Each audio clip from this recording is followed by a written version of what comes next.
All right, guys. Copper Cutlass here. Today is Saturday. I haven't even fired up my heater yet, but it's a little cold in here, but nothing that a hoodie can't take care of. So, uh, a gentleman reached out to me. Um, who's really good with carburetors during the week, and we talked for almost an hour. And he'd seen my videos, and he's a friend of a friend. I guess I could call him a friend. He has helped me out a lot in the past with all the basic settings and understanding some of them. And with my prior carburetors, he was always good to give me advice over the phone and get it set up. Now, over the summer, you guys know that I mentioned there was a local racer who, said he could square up my carburetor, and I'm not going to deny his capabilities because he has put a lot of guys in the winner's circle with his setups. But I think quite possibly one of the harder things, I guess, is that, I think he dealt with more straightforward race cars where I'm bracket racing, and maybe I don't know. I'm not going to speculate here on why he did what.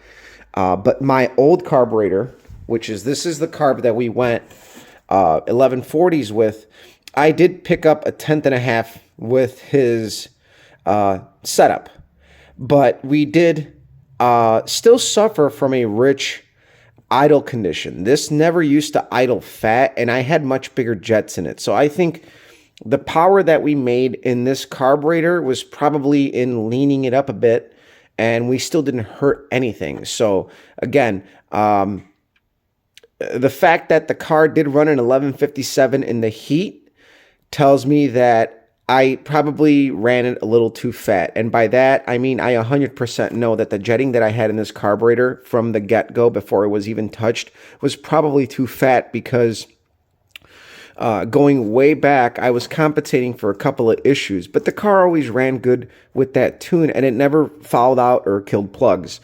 Neither here nor there.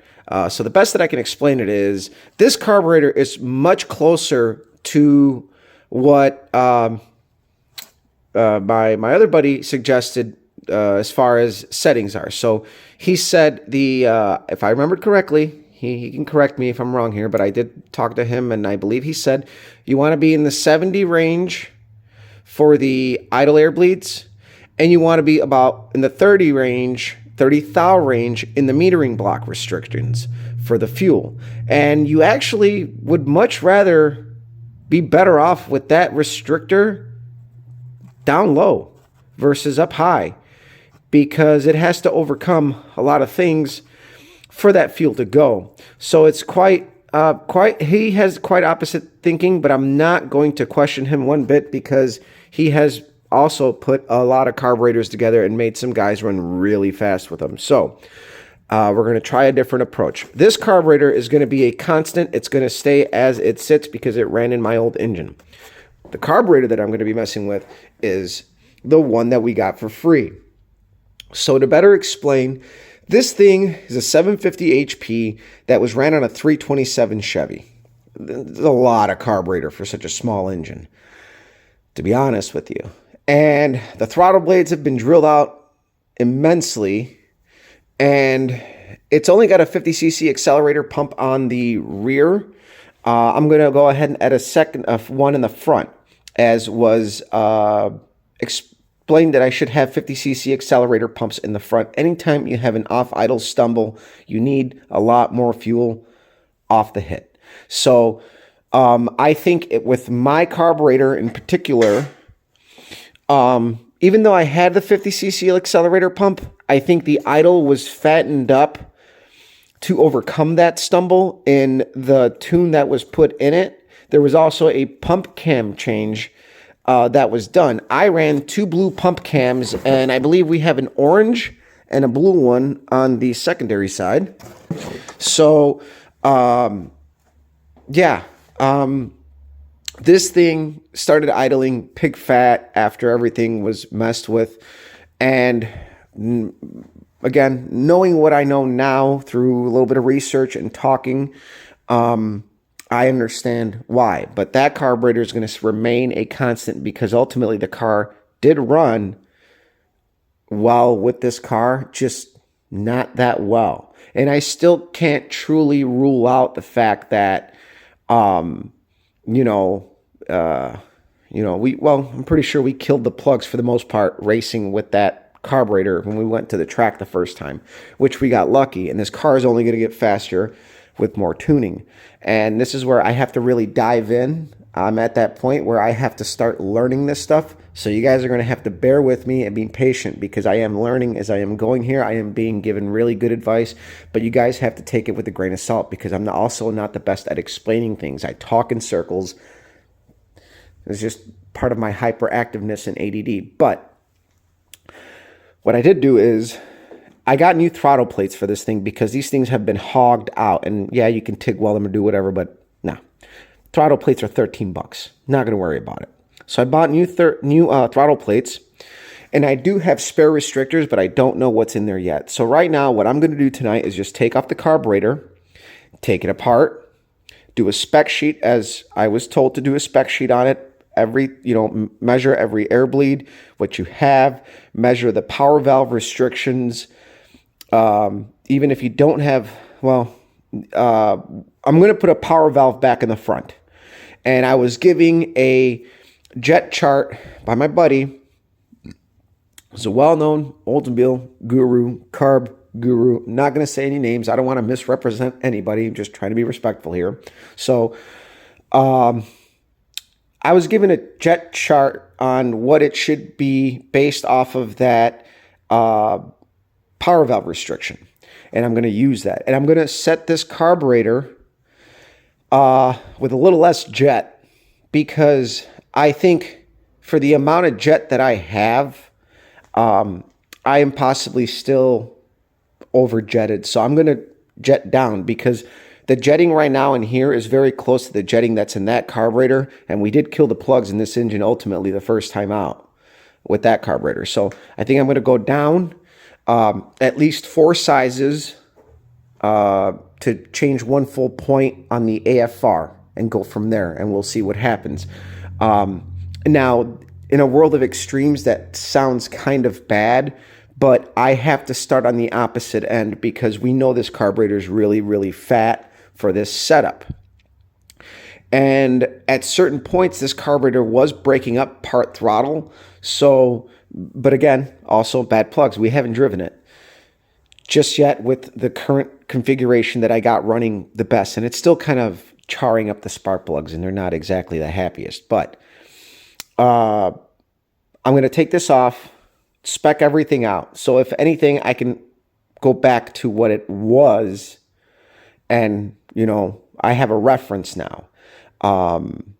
Ultimately, I don't think this carburetor was altered that immensely. There's a lot more I know I could do. But again, the basics, we're going to, the second thing is the idle air bleeds are way, way, way small. And the restriction that's in here, just from eyeballing it and remembering was massive. So what that tells me is that the idle on this thing is absolutely pig rich for what it should be. But then again, it might explain why it's got those big, huge holes in the air blades, throttle blades. They might be leaning it out that way. Again, none of it makes sense to me based off of even my old knowledge because the carburetor that I have here, I only drilled 40 thousandths holes in it, and I'm going to do the same to the new throttle plates. I just have to locate the position on where to drill them and go for it because, this carburetor, without any modifications, maybe a little over jetted, we did run 1160s with it.